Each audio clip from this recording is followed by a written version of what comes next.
Ladies and gentlemen, boys and girls, thank you for listening. Thank you for downloading.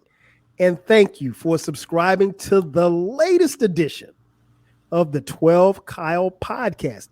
I am your boy, 12 Kyle, and we're going back. How far back you say? We are going back to 1988, the greatest year in hip hop. I love doing these throwback episodes where we, take a look at some of the older albums. But this one's going to be fun. They're all fun, but this one's going to be dope. This one, I may not say much on this episode just because of the guest that we have in the building. My man, my mellow is back in the building. Eclectik is here. E, what up, man? Yo, what's up, everybody? Happy to be here. It's me, Eclectik, eclectic podcast making dowlings.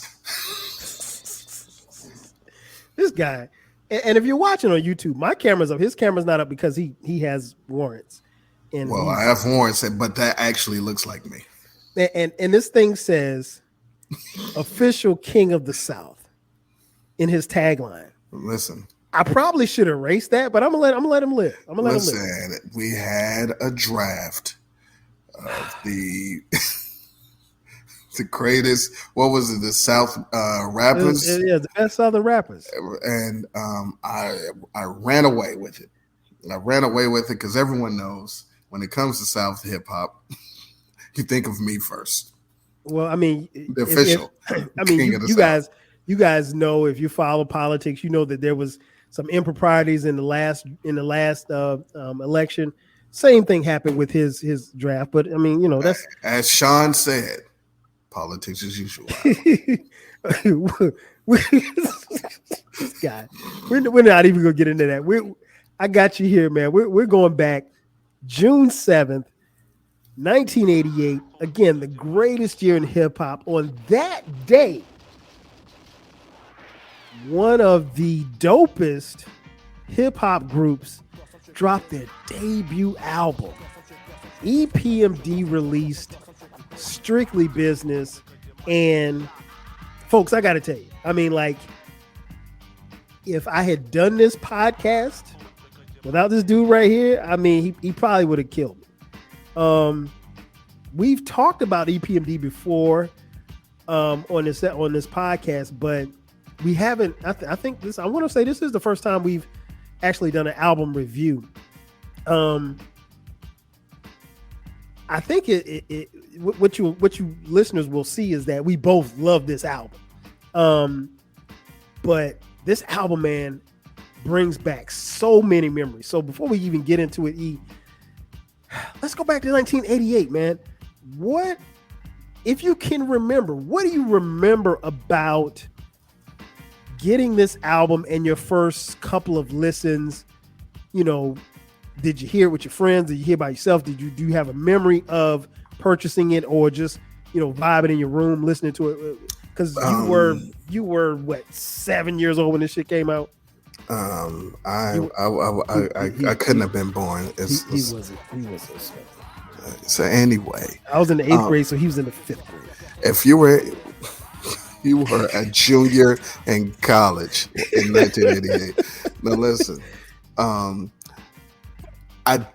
mean, I have memories about the album, but what I initially remember is the singles. So You Got to Chill. Well, first I heard You're a Customer. And I thought You're a Customer was one of the most incredible songs I ever heard. And it was on a college radio program, WYSO, Yellow Springs. It's where Dave Chappelle is right now. Okay. So that's in Ohio. Yeah, with the crazy YOYO. So I thought it was Gym City. Come on, man. The Gym City, man. Shouts to the Gym City, the DYT. Dayton, Ohio, for those home of the who funk. don't know. Home of the funk. Definitely home of the funk. But Yo, customer, that sample, the time keeps on slipping. Starts off with knick knack, patty whack, give a dog a bone. Yo, don't give him nothing. So the thing was, at that point, no one, especially rap groups, sounded like that. No, and no one was using that sample. The EPMD, you'll find, were the first to use a lot of these samples. It's like they flipped a switch and opened up, like basically turned it into, oh shit, you can do that to hip hop. Like before, it was like the same couple of James Brown breaks and some La Freak, but so we thought that song was crazy. I'm gonna speed this up, and then one day, go ahead, take your time. One day, I'm riding with my mother, going somewhere. We stopped on the stop sign, and it was some people playing fucking "You Got to Chill," and we thought, well, I thought that it was more balanced because, again, DYT, home of the funk, Roger Traveling Studio was up the street from my house. Man, we know about this. Shout out to Roger. And then, but people were rhyming, and I'm like, wait, what is? I wanted to jump out the car. See, and it's hard to express this to people who now have heard this and heard all kinds of music. When I am trying to tell you, this is the first time someone used this sample for rhyming. At this point, rhyming wasn't even that. You only had, like, seriously, as far as popular groups, you probably only had like 5 rap groups, if that. You had Run DMC, you had the Beastie Boys, you had Houdini, you had the Fat Boys, yeah. And that's about it. I mean, Grandmaster Flash and them, if you want to count them. Not really, but okay. You know, I mean. So that was it. Yeah. It's like, yeah. Was NWA wasn't until 88. They were bubbling, so they're about to come out. Yeah. I mean, yeah, this is before NWA. But so, yeah, you didn't have that many rap groups, period. And so they came out, and it's just like, wow. And the way that they were rhyming wasn't like any of those groups, the rhyme patterns, they're going, and that's one of the, people don't give EPMD. They just deserves, because the way that they rhyme and go back and forth, they were really the first people to do that. Run DMC was with the ha, the he, the ha, the ha, the ha, the ha, the ha, the ha, the ha. That was it. The Beastie Boys, I'm a this, and I'm a this, that.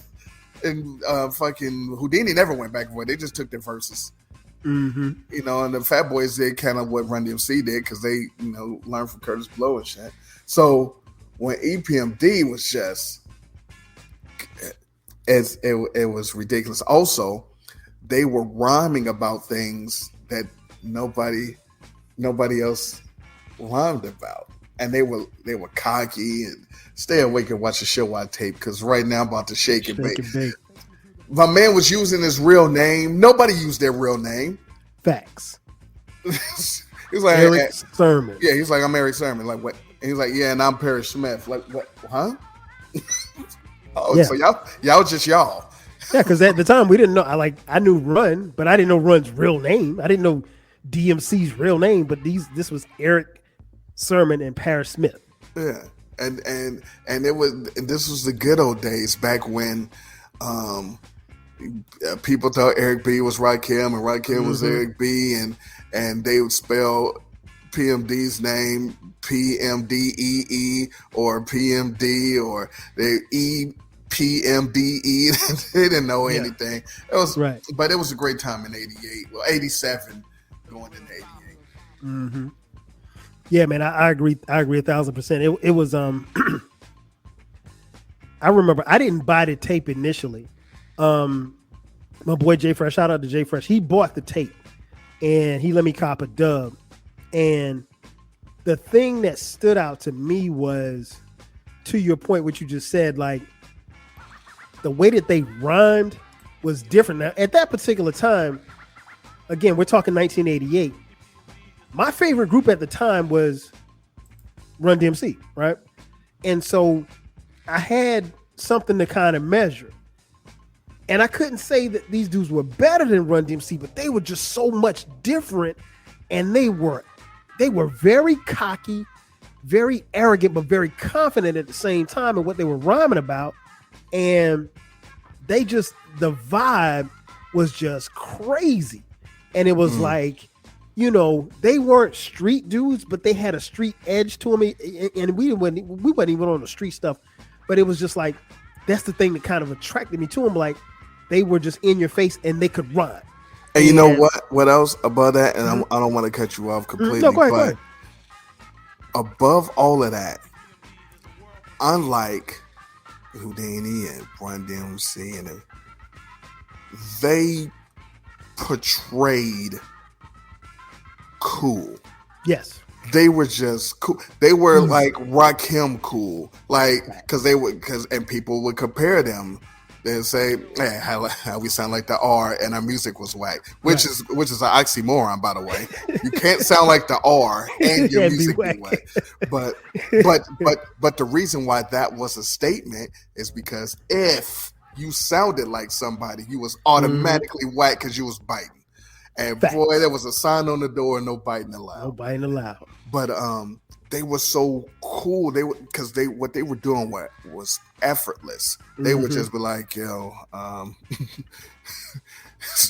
they would rhyme, and like Run DMC would be hype.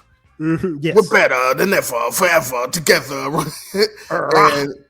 and he's like, I have the capability to rhyme and chill, coax, attack some C's, and tend to act ill. It's like a dig 'em smack.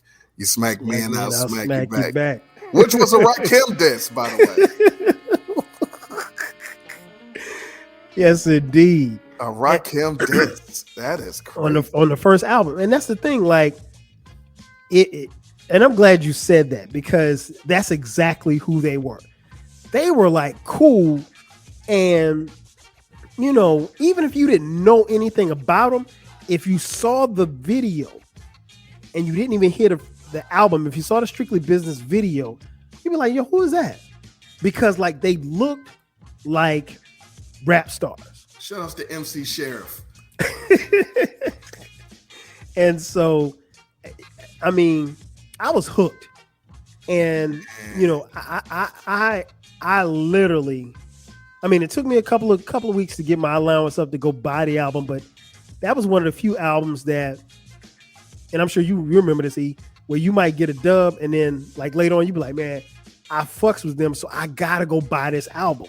And we didn't really do that for everybody, because you know times is hard. I mean, $8 tapes was $8 tapes, and you know $8 is a lot of money when you ain't got no job. It was a thing. It was like some albums. She was like, I have to have this cover art. I gotta have the inside. I gotta read this, because when you get a dub, no one's giving you the cover to check it out or anything. So it's like, damn, I want to know more about them. I gotta look at this thing. And when they drop, and there's the thing, you got to think about all the people that were out, and then all of a sudden, these two dudes show up with fisherman buckets on and gold ropes, and just like some fly different kind of clothes, because Run DMC was denim jacket, jeans, gold ropes, Godfather hats. Yep. Houdini was on some R&B pop star shit. You know, Ecstasy had on a Zorro fedora and no sleeves, leather pants, and you know, Fat Boy was fat. Right. Beastie Boys was, you know, and so these dudes just like, yo, fisherman hats, rings, fucking ropes, some Guess jeans. That's it. It's just like, yo, they so cool. And then they rhyming like they cool. And then they told us we had to chill and did a video in the Ice Factory. Yeah, man. I think, you know, to your point, like, I think you had to, because if you didn't, like you said, if you didn't get the album, then, you know, if you got a dub, you didn't want to be out of the loop. And if you had a dub, you couldn't read the liner notes. So when your boys came to school and said, "Hey man, did you see they said such and such and such?" Because see, and a lot of times, and he remembers this, a lot of times in these albums, not only if you got the tape or the actual album, the vinyl, the words to the songs were in that album or in that tape. So you could learn the music a lot faster. And so you didn't want to just hang on to a dub. So I distinctly remember, getting a dub from my boy Jay Fresh. And then maybe 2 or 3 weeks later, I actually went and bought the album. But again, man, an incredible album. It was one that I just remember being just hooked. Like, again, we're learning who EPMD is, just through word of mouth, because there was no promo tour, there was no rollout, there was no nothing. This album dropped, and the thing that I remember, one of the things that stands out about this album was I just remember that all of my friends had it. And this was one of the first albums that I can remember that every one of my partners had it. Like, there was nobody, because everybody didn't get every album, and because when NWA came out, everybody didn't get NWA because everybody wasn't into it. Everybody didn't get PE when it came out, when It Takes a Nation came out. But this album was one of the few albums from 1988 that I can remember of my 7-man crew. Everybody had the tape. Everybody. So yeah, June 7th, 1988. Again, the greatest year in hip hop. Let's go back and let's talk about it, man. Before we even break down these tracks, man, the production. You mentioned it a little earlier, and I think it goes without saying, but this was one of the few albums where Eric Sermon would actually sample another song that's on the album. Like, that rarely happened. And we didn't know it, and we didn't realize it until like later, but like they would either sample or maybe talk about something that was in another song, and you're like, oh shit, okay, now I see the connection. What did you make of the production of this album? The production was crazy because, like I said, it was unlike anything before. They used a lot of tracks that no one used before. Mm-hmm. They looped them differently. And yeah, the fact that EPMD, I don't recall anybody else using their own songs as samples. No, like, you would hear something and then 3 songs later they're scratching that song. It's crazy. Also, the reason, to me, the reason why it sounded so dope and why they sounded so differently is they would rhyme in the same booth. Yes. Together at the same time. Like, everybody else would go in and do their part and leave. Run to go do his part and leave, or they would be in separate booths, but they're right there. And I think that that's the other thing, which is leads into some way later that's we're not going to talk about today. But the thing about EPMD, what also stood them apart, that made them sound so dope, is they sounded like friends, like brothers, like they hung out every day, like they got each other's like they were super cool boys, 1,000. Not just co-workers, and not the groups, the label put them together, and like you knew that Run and DMC mess with each other, but you could see them after the show or after they go their separate ways. But it seemed like EPMD would leave the studio and one of them would be in the passenger seat, and they just ride out together, or they go kick it together, and you can hear that in music. In the music, yep, hands down. And it's funny because you mentioned that, because like another group from that era, the Ghetto Boys, which I think is a dope and one of my favorite groups of that particular time frame. Like you mentioned, to your point, the Ghetto Boys were put together. There were three different dudes from, I want to say, three different sections of Houston, and the label kind of put them together. Like prior to them making their first album, they had never hung out together. But Eric and Parrish, EPMD sounded like two dudes that probably like their mothers were best friends or something like that. Like they known each other since they were 4 or 5 years old. That's how cohesive they sound together in the studio. The production was crazy, and I think one thing that I have a kind of long-standing beef with is that when people of today, when they mention hip-hop producers, people don't necessarily thought Eric Sermon, and I think they should. Like where you rank him in your top 5, top 20, top 15, whatever the case, but I think when you look at his body of work on the hip hop side and R&B side, but even when you go back to, these early EPMD albums, I mean, the stuff that he was doing, and keep in mind, like we didn't have crazy technology at that particular time.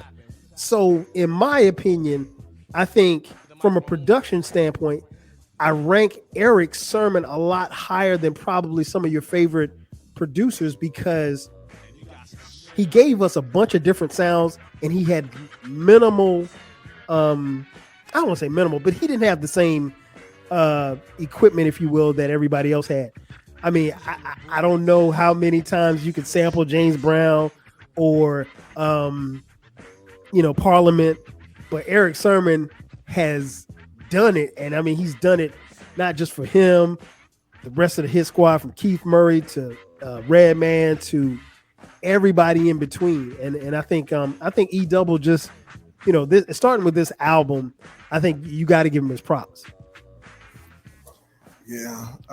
One of the funniest thing is I'm a huge Eric Sermon fan. I mean, everyone knows, but he sampled Dance Floor by Zapp and Roger Troutman on just about every album he's ever been on, but he always does it differently. But you can hear like, man, this guy's amazing. But the production, a lot of funk, a lot of James. I mean, it's funk. So, but it's just samples that people never.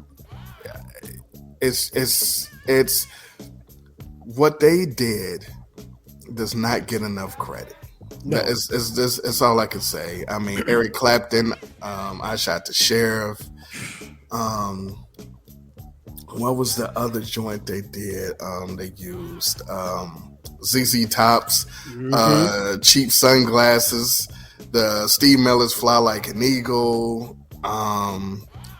Jungle Boogie. Come on, man. Oh man. So then I mean,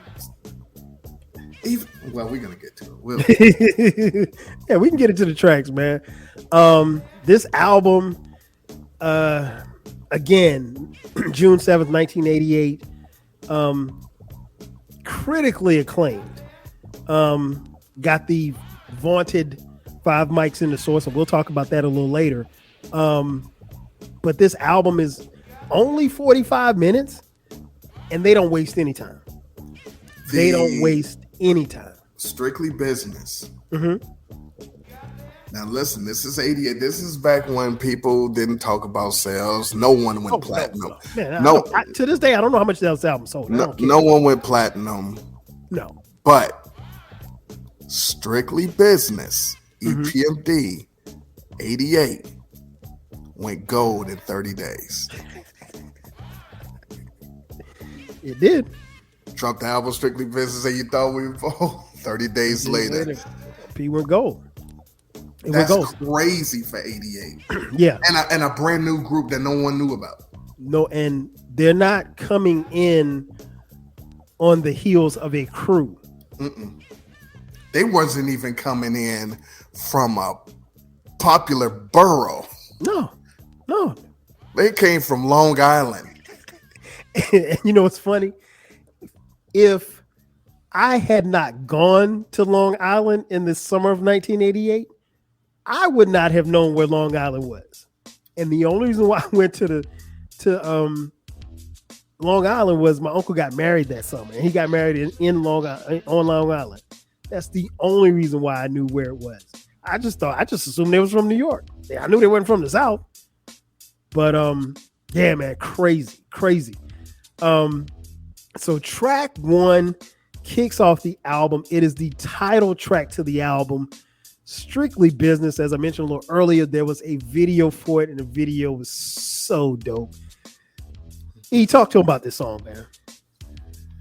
Well, definitely go and seek out the video with MC Sheriff and my man dying off of scratched gunshots. Scratched gunshots. Oh my God! And shout outs to DJ Caleb Balls. Their first DJ, their DJ on this album. He actually got to talk in the video. But this, don't get too close because you might get shot.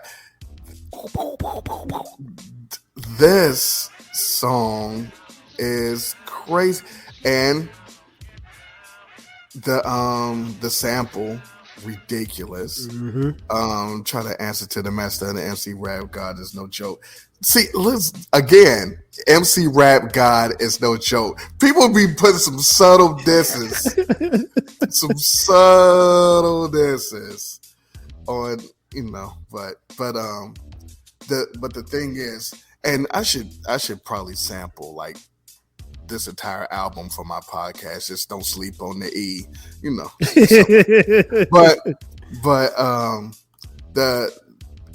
this started off with their rhyming like different stuff to make you wiggle and jiggle like gelatin. Like I'll pull on like a 44 Magnum, instant free stuff, look and listen, and try to imagine it's traveling speed of light. But I love EPMD.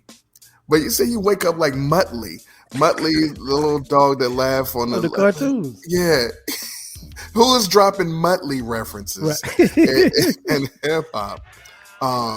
Rhyme flow, good to go. After the show, I pull your whole boy. And here's and to show you how things were back then. You sniff blow?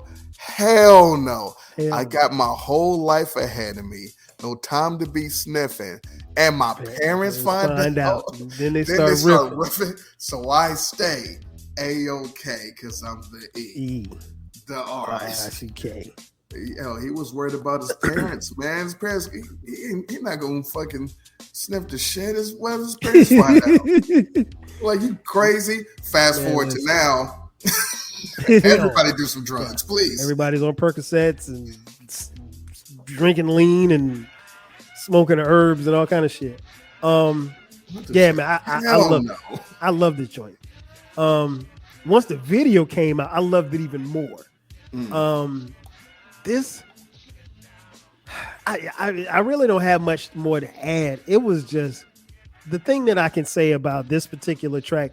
This is the perfect lead-off track for this album, and I want to impress upon people that when you particularly if you haven't heard it in a while or you haven't heard it at all, do yourself a favor and go listen to it after you finish listening to this episode. But the thing that always stood out to me was like, to that point, we had not seen MCs together rap like this, because to what he said earlier I think is a very key point. Run DMC had a different style, and their style was like in your face, and it was no, I guess the best way I can put it, like Run DMC rapped to the people. Eric and Parrish rapped to each other and then rapped to us, if that makes sense. And you felt it. So that was one of the things that I think that even at the time I didn't really know, because again, when this album comes out in 1988, I want to say a freshman in high school. So I'm not knowing this, but it's something that I pick up on later. And this is one of those albums I think is so dope that when you listen to it 35 years later, you're still going to be able to pick up something from this album. But the title track is out of here. You listen to Nostradamus. That's the sample. There you go. It's right there. It's right there. It is right there. Then we get to track 2. I'm Housing. Love this joint, man. What'd you think about I'm Housing? I love these joints because they just introduce new slang, just like I'm housing. I don't know what housing is. And then I listen to them like, oh shit. I'm cooling on the scene like a horse in a stable. A brother got ill and tried to snatch the fat cable. I stepped back like it wasn't no thing, punched him in the jaw with the fat gold ring. Hey, man. Come on, man. Also, this is another one of those joints where I'll say in my day-to-day life, I'll quote, like if someone got shot down by a girl, or if someone did something that was kind of stupid, I use the Eric Sermon from this song. What a way to go out like a sucker.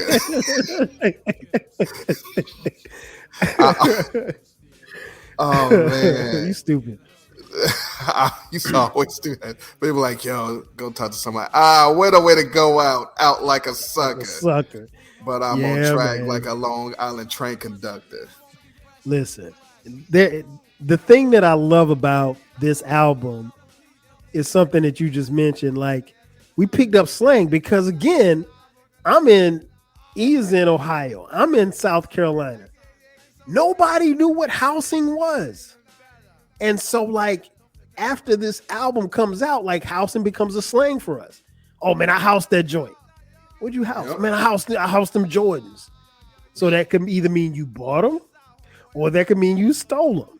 You know what I'm saying? So, like, it was, I love that about that era of hip hop, because like it was so universal and it was so inclusive as to, you know, bringing people in on what it was you were doing.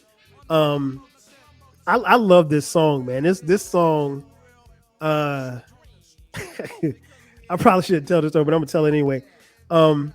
We had a school dance and the DJ played this song, and I remember, I'll never forget, I was dancing with this girl, and she had a Jericho. Don't laugh. And so I'm dancing with this girl, and this song comes on, and then all you hear is, oh, so it's doom, doom, doom, doom, doom, doom, doom, doom, and I'm dancing, I'm jamming, and then I feel a kick. Somebody kicked me, and so I didn't pay any attention. So I'm jamming, and somebody kicked me again. I look over to my right. My boy Travis is dancing next to me, and every like fourth beat, he's moving, he's throwing his foot, and he's kicking me. And I'm like, yo, why are you kicking me? He's like, oh, my bad. This is my song. And so like we still laugh about this to this day, man. That's like is always etched in my memory of him. He was just jamming so hard, and he was off rhythm too, by the way. And he's black. He didn't have any rhythm, but he was dancing and he just kept kicking me. But yeah, man, I love this song, man. This is this flows with this album. Then we get to track 3. It slows down a little bit, but there's a particular reason why. It's because the song is funky. Track number 3, Let the Funk Flow. E, what you got on that one? I mean, this is the one. This is this is the Nostradamus by Nas. Yep. Danger by Keith Murray used this shit. It starts off with the Beastie Boys sample from Slow and Low. Let it flow. And they just chilling, relax while attack, so you could just max. It really doesn't matter. Just stay the hell back. And you get some references in here. You get I got my girls to be pumping just like Eddie. Use the same fuel as Mario Andretti. He said, "It's no time to slip, because when it's time for some action, check on the Michael Jackson, do a spin and grab my nuts and start taxing." Said he do a spin and grab his nuts. My nuts. Yeah, man. EPMD is fucking great, man. Listen, that line right there was so fucking dope. It sounds simple right now, but it was so dope back then. Do a spin, grab my nuts like Michael Jackson, because that's what Mike was doing back then. That's exactly what he's doing. But man, they listen to heavy metal, hardcore, rock and roll. Drink a 6-pack, maybe Miller or Stroh. No one has mentioned Stroh in a rap song. Nobody. Stroh. Hey man. I love it. Also, because, ladies and gentlemen, this is Eclectic talking to you. Mm-hmm. And on the interwebs, I may go by E. Mm-hmm. And this is another one of those things that I've always said. I've put in the podcast a couple of times. Come from this song. I hear the girls out there saying E is hot. That only shows you what juice I got. And if you don't like me and you're yelling boo, there's nothing wrong with me. There's something wrong with you. Yes. So let the funk flow. Yeah, man. Yeah. I love it. Yeah, that line right there had me. It always made me laugh, man, because, like, again, you just didn't have people rhyming like this at this particular time, and nobody up until this point is rhyming like that. And again, I think people understand and realize the impact that EPMD had, not just on other rap groups, but just rap in general.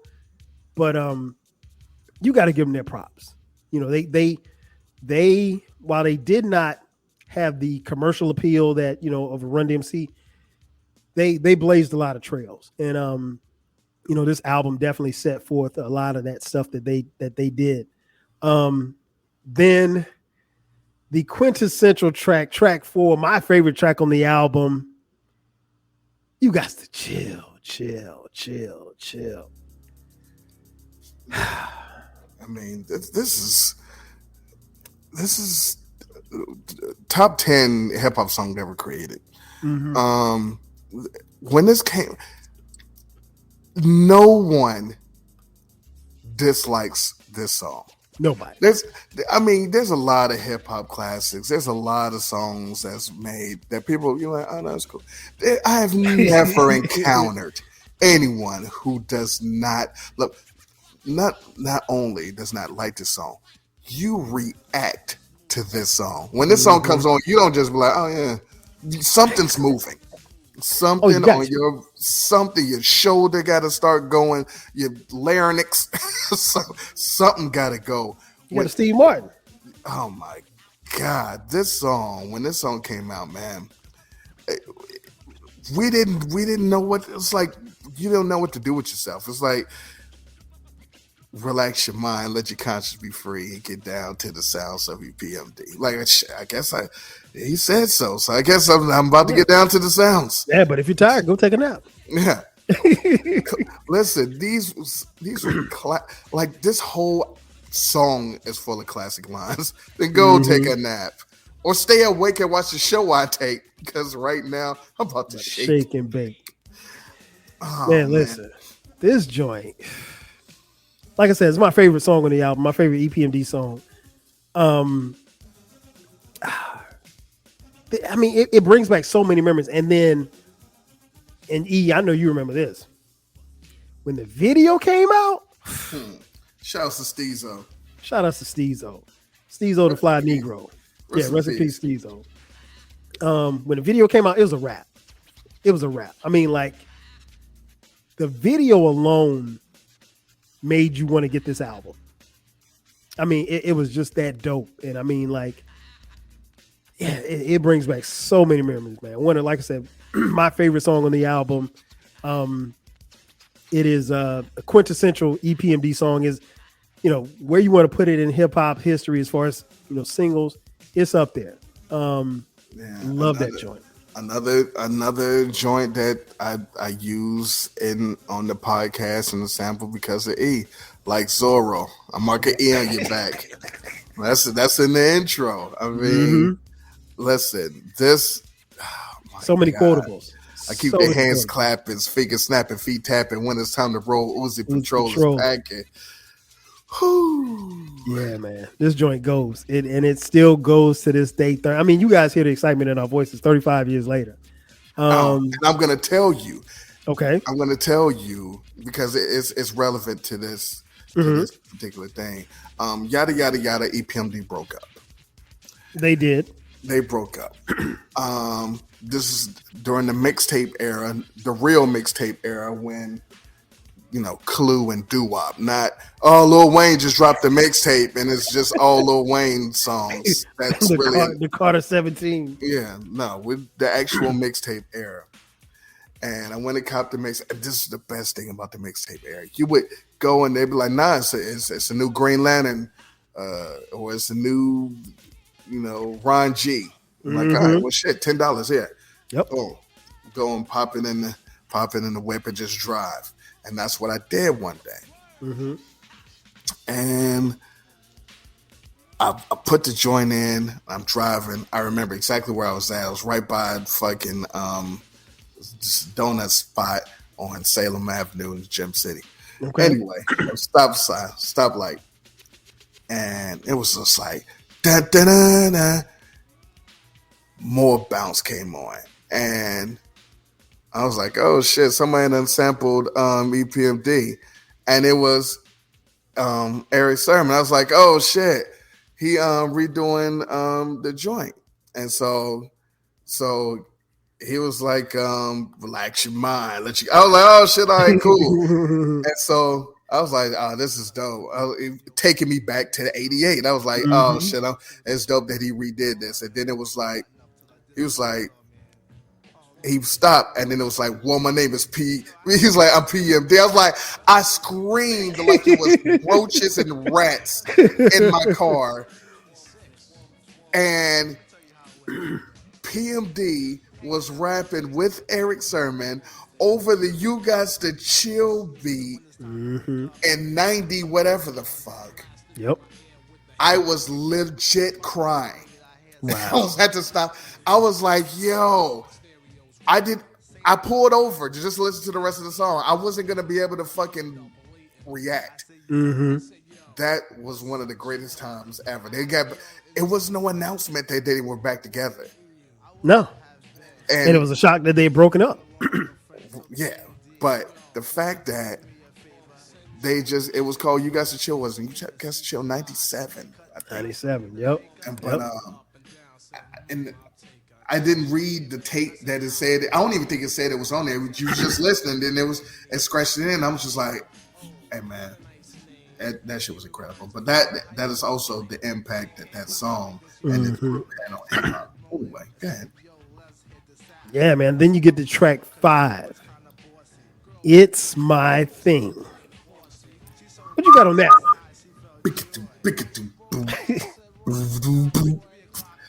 Man, oh, such a great song. Yeah, people got to start giving these guys their. Anyway, the fact that look at the songs that you wouldn't have had if it wasn't for this.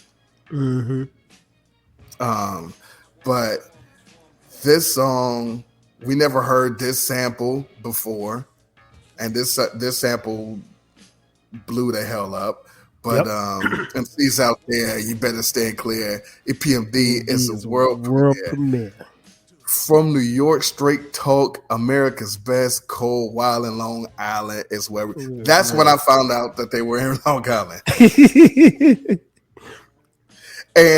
and to their credit, like we said before, as you get into the song, if you bite a line, Royal Van, the more you bite, your body gets hot. Don't get too close because you might get shot. That's what they scratched in the first song. They made this song. They made this song and went back and scratched that.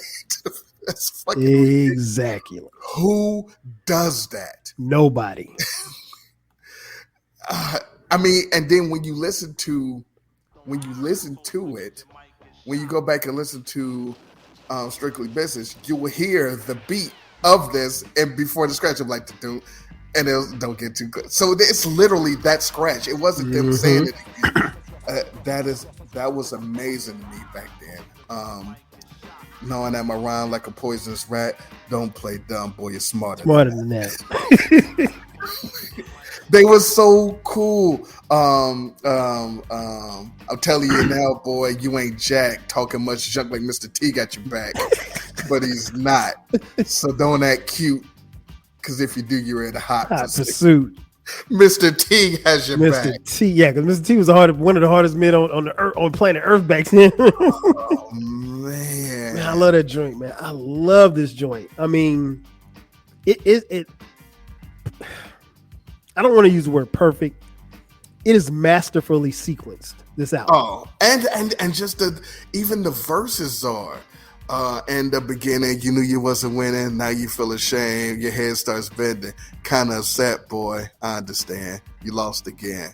I won. Goddamn. Yeah, man. I mean, it goes on and on. Next track 6. I know you got a story to tell about this one. You're a Customer. Tell the people about You're a Customer. Damn. I'm still thinking of that's what they dude fucking referenced the Milky Way to be able to help you work. You rest in place. Yeah. It was just cold clocking to the party and Strew, and then they tapped me on the shoulder and said, "This bud's for you." This bud's for you. All right. Anyway, You're a Customer was one. The sample's crazy. I believe this was I don't know, maybe the third single. Could have been. It was either the first or the third. I know what the second was. It's My Thing was the first single. I'm Housing was the second single. You Got to Chill was third single, and Strictly Business fourth single. Okay. Your Customer is what I heard on a not a single, a 12-inch. But anyway, L sample. No one's used that until them. You had Cheap Sunglasses, but it's the Fly Like the Eagle by the Steve Miller Band. That's the shit. And of course, Jungle Boogie again. But the way that they were rhyming so cool and so, to be the E-double-E over and over. You're intrigued by the way I do my thing. Do what? Pick up the mic hot and make it so. PFD would just be like, nah, do what?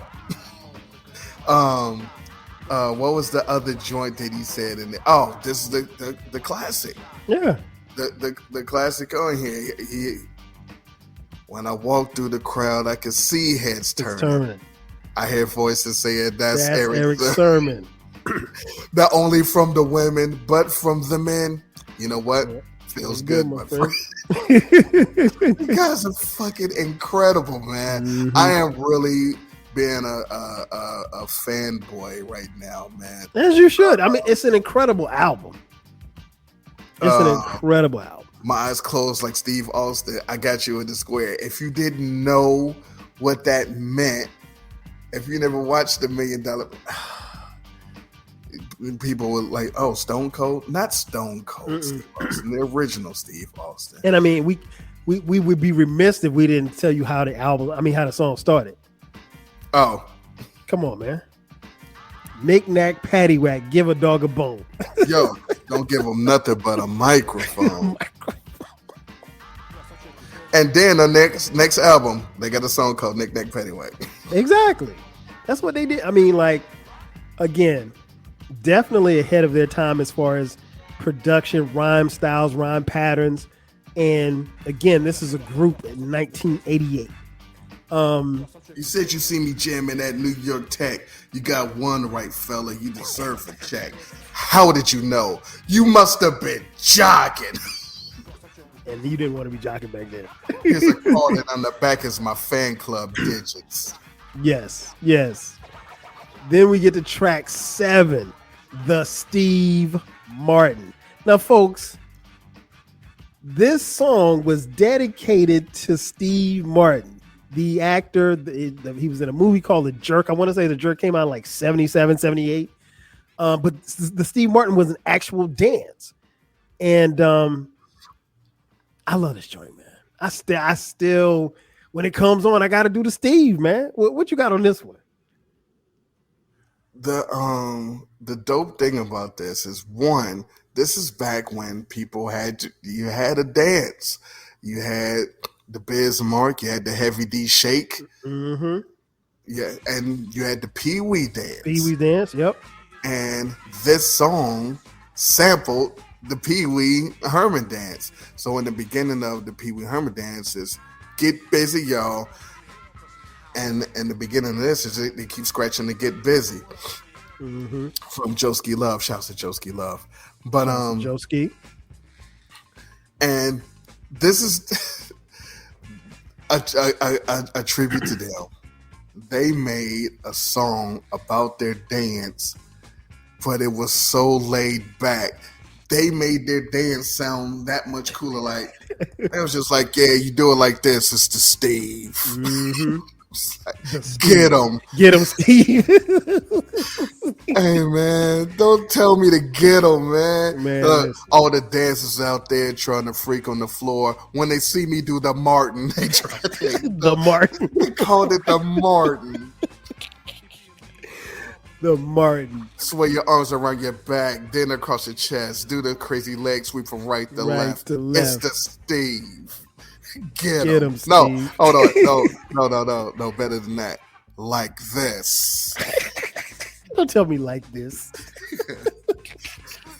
Oh my man, God. Listen. Love this joint. You gotta hear this song if you haven't heard this song. I know we're waxing poetic right now. We're taking a deep dive down memory lane, but this joint is so dope, man.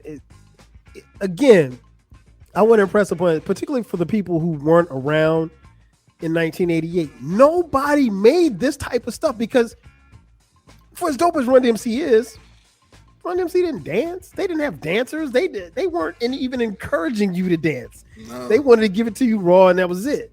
And you know, and I love Run DMC. Heavy D like you said, Heavy D had the Heavy D shake.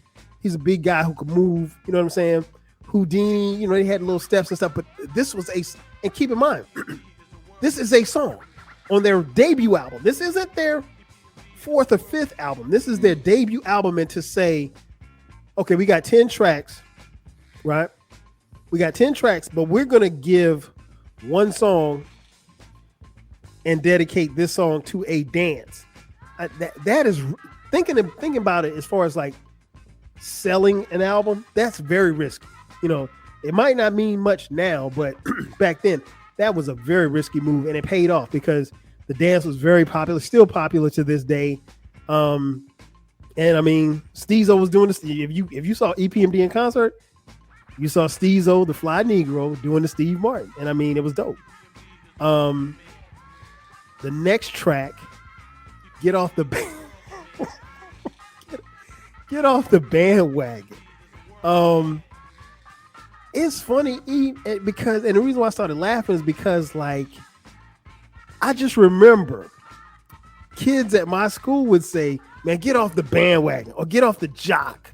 Like that, like if you were telling somebody to get off something, like that was like the thing to tell people back in the day. Yeah.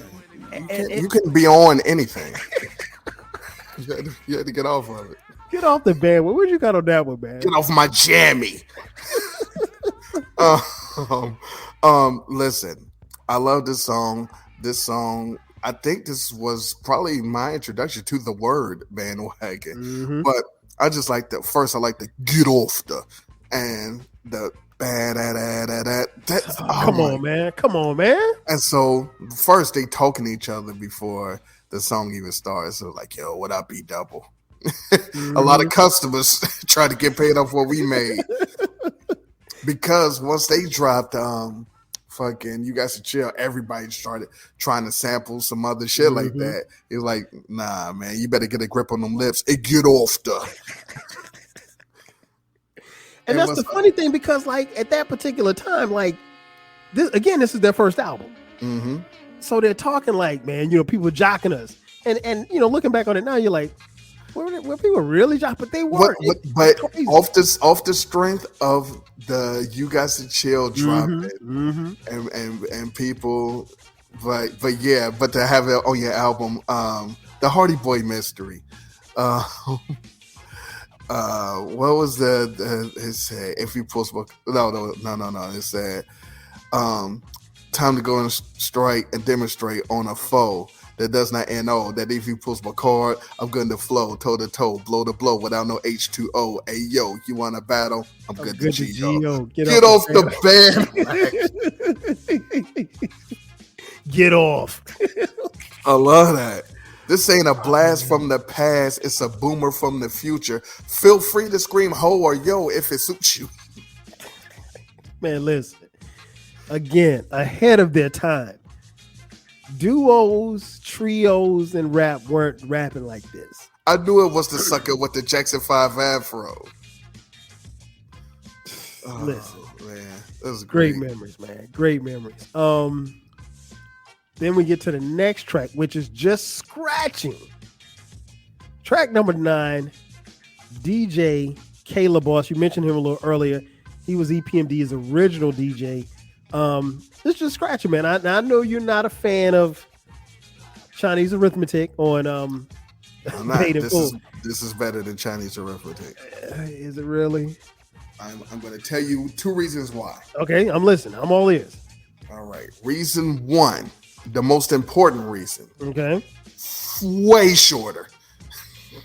This track is 4 minutes and 31 seconds. If it's not shorter, it sounds shorter. Chinese arithmetic sound like, a couple hours.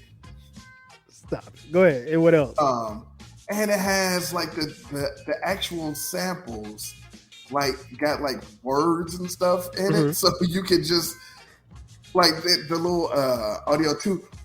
And the chick, are you falling in love? Word, huh? Ha. I mean, at least I can react to this. That Chinese arithmetic with the water dropping and it sound like he scouring fucking pans. No, we're not doing that. We're not doing the Chinese arithmetic. Okay. I just wanted to get your opinion.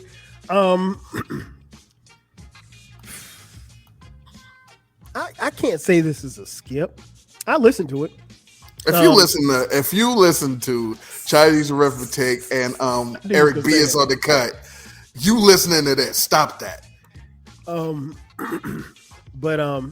This is cool. It is my least favorite, but it's still a dope track. It is. We're not gonna reinvent history. Yeah, and again, that's still the thing. Like when you think about it, because again, you're basically saying, okay, well, hey, we just gave a song for a dance, and now we're going to take this song, and this song just strictly for this is the one for the DJ. Here, go get busy, and and they did that, and again, it still flows within the album, so I don't have any beef with this song at all. And then we get to the final track, track 10. Jane, oh, what a nice name. It's one thing. Where Eric and Parrish have a couple of stories about a young lady named Jane from around the way. I'm trying to think. I think you did this on your podcast. Of course, I did. Okay. I did the entire saga. Okay, yeah. Yeah, you're right. Because you made it one. Yeah, I did the entire thing. Okay. So yeah, tell folks about Jane, man. Love So, this joint. so this is another thing. This isn't EPMD does not get their props. They on their first album came up with a song about a girl that did them so bad they could not finish Eric could not finish the album without dissing her. Nope. And this happened in 86 to them. But the fact that they did this and every album they made after that, they did a sequel to it. They have a whole saga about this woman. Now, some of this stuff, I do not understand what this woman was up to. I don't understand what Eric got the short end of the stick on just about every story. Yet he is the reason why this story exists. This is true. Jane is a motherfucker. But anyway, for this particular installment, this is when Eric was out late and he was tired. He put the alarm on, and the alarm has a hip hop song, and then all of a sudden the alarm comes on. PMD is at his door, and he has a girl that wants to smash, but it's Eric has the girl that wants to smash. So I guess she was already over there, and so PMD. There's so much stuff going on. So he asked PMD to chill with the girl because she brought a girl with her. All right, listen. All right. Eric has a girl. The girl brought a friend. The girl wants to smash Eric, but she brought a friend. He gets PMD to chill with the girl to play the wingman so he can smash the girl. He's describing the friend to him, said that she's fly, haircut like Anita Baker. I mean, now back then, the Anita Baker cut was... Come on, man. Was something serious. And, looked up and down. Hey, listen, you know what Ill Now Scratch said. Come on. You know what Ill Now say. Man. I like your flow, yo. Did I say, oh no, and get the hit in 101 like a solo? I think not, as it ain't no fun if my homie Mr. Raspy Scratch can't have none. Come on, Ill Now. I don't even know why I said that. Why did I say that? Anyway, so... For those you playing at home, you said, I'll take her. Right. She came in. And so she introduces herself, and PMD's like, oh, that's a great name. Remind me of someone in high school. And then, so Jane walked around him, rubbed on his back, and started moaning and said, yo, let's go fuck. So this is the problem. So he said he went to his room, but I thought they was over Eric's house, and I don't think they lived together. So how did he go to his room? But so he went to the room, the smash, and she was riding, and he was smashing till 3 a.m. And then the alarm came on playing "You're a Customer," and she left him a note. And said that the next time he had to be bigger, stronger, and much faster. Now, here's the problem. One of those he has no control over. Facts. And another of them, you use in a hurry. I mean, most people don't want it much faster. No. Take your time, young man. So, but the problem here is, Eric had to diss her, but he ain't had nothing to do with it because P smashed and she left him the note. So why is Eric pissed? I guess he didn't get a verse about the chick that brought Jane with her. Listen. But regardless of all of that, one thing. this song is incredible. The story is dope. They flipped the Mary Jane sample for the song called Jane, and it had nothing to do with marijuana. Nothing. This is incredible. It's incredible. I love it, man. I love it. This joint, and when you broke, I like the fact that you broke it down on your podcast because, and I like the fact that you put them all together because it would probably have been a little bit more difficult to try to separate all of them. Yeah. But this is the initial song for the Jane series, and I just thought it was brilliant that you got all of these bars, this whole album. Again, the album's 45 minutes long, and you get to the last song, and E says, "No, man, before we wrap, I gotta diss this chick." And then they come with this story, and and they made it sound so believable. Like I just remember, like, and I'm pretty sure E, you probably did the same thing with your homeboys, like wondering if Jane was a real person. If this is something that really happened, was she somebody in the industry? Like we thought we had, I don't want to say arguments, but we had discussions about stuff like this. Because this goes back into what we were saying earlier. Songs like this is, and honestly, if I'm being honest, maybe the Fat Boys a little bit, but this is one of the first albums or groups that took you out of, we're making an album, because they're like, yeah, I'm about to go take this. We finished with the joint. I'm about to take it up to Leon Willis and see what they say. Yeah, well, hold on, man. We ain't bringing nothing to a close. So it's not like, hey, there's another song for them. No, hey, yes, we know we're making an album, but we're not done with this album until we diss this chick. And he like, yo, that was back in 1980s. So it also goes back to what I was saying earlier. It's like they're friends. They're cool. You're like, hey man, come on, man. That shit happened back then. Why are we doing this? He's like, nah, hit the beat. And so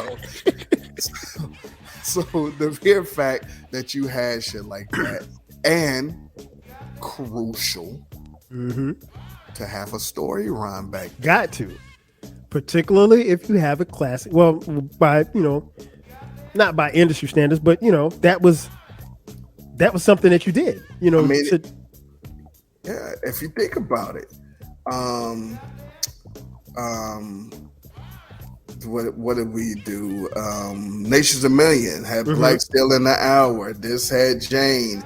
Fucking even Light as a Rock had the dude that she couldn't figure out he was on crack. You had The Great Adventures of Slick Rick. You had he's had a rap with Paris to Understand. You had Nobody Move on Easy Does It. Slick Rick. Yeah. The Great Adventures. I mean, you had to have a story. Hickey's Around My Neck on the audio too. This is all 1988. So Cracked Out was Masters of Ceremony on the Dynamite album. Times Is Getting Ill on It Takes Two by Rob Bass and DJ Easy Rock. Born to Be Wild MC Shan had Project Ho.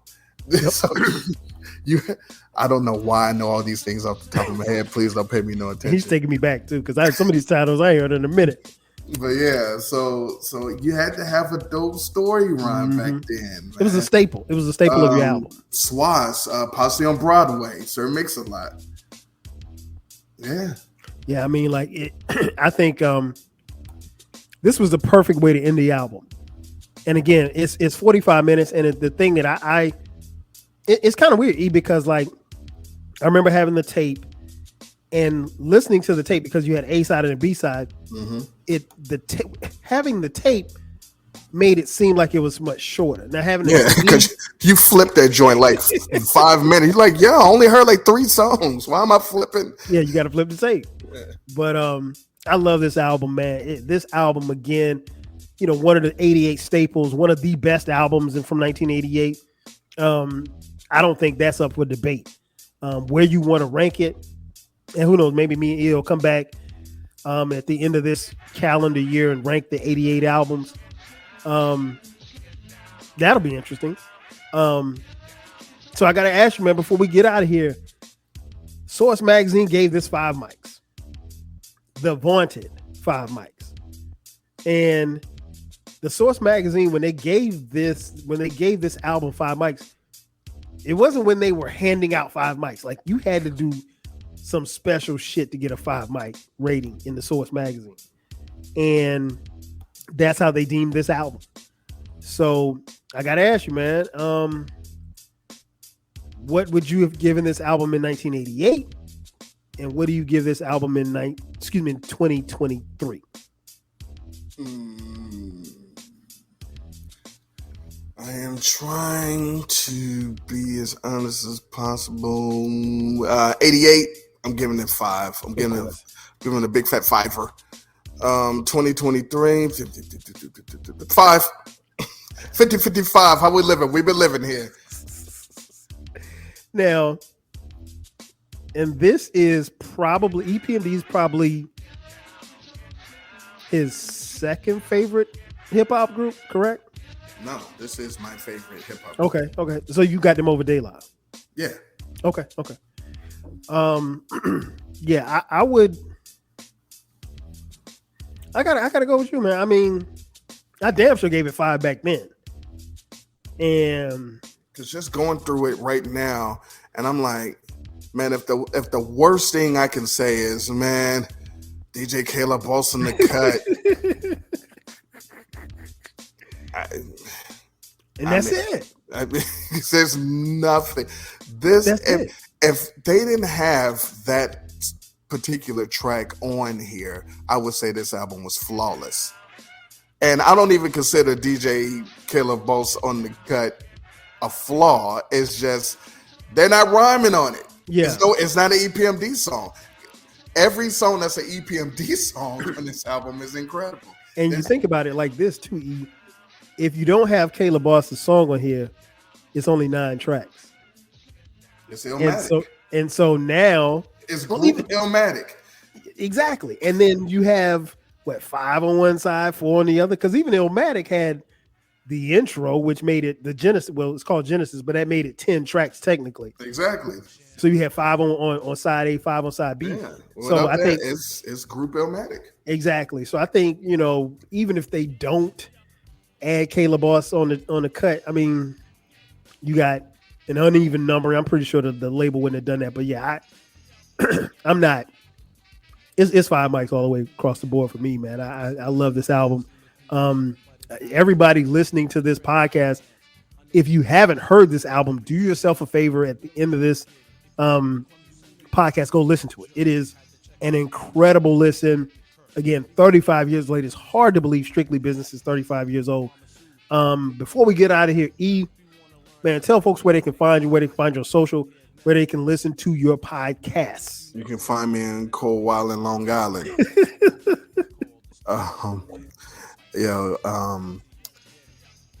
On the socials on Twitter and Instagram at Eclectik if you want to see some outfits.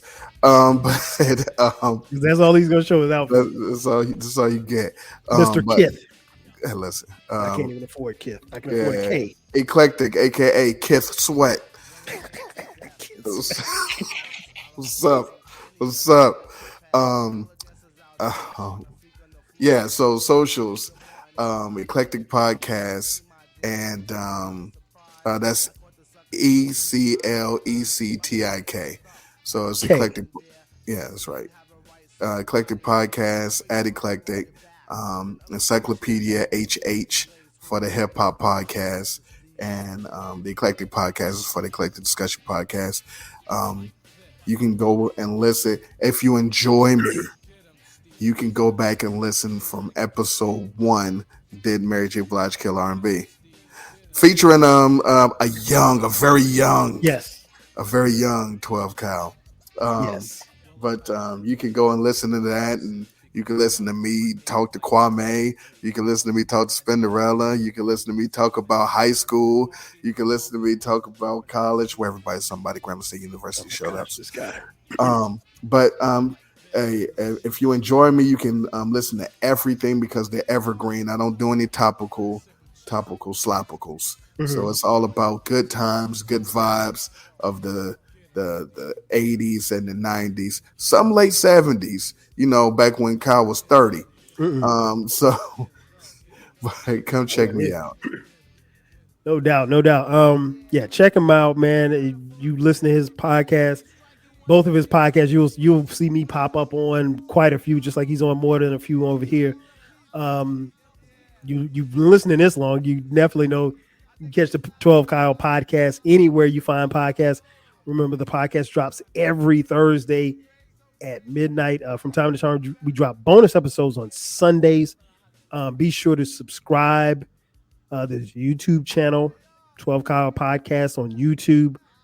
Subscribe over there as well, because we do have video content on there as well. If you feel so inclined, hit us up on Cash App, $TWELVEKYLE. That's going to do it for us. For my man Eclectic, I am your boy 12 Kyle. We've talked about strictly business 35. Damn, it's still crazy to believe. 35 years later, right here on the 12 Kyle podcast. So for my boy Eclectic, I am your boy 12 Kyle. We'll catch you guys next time. 5 G's.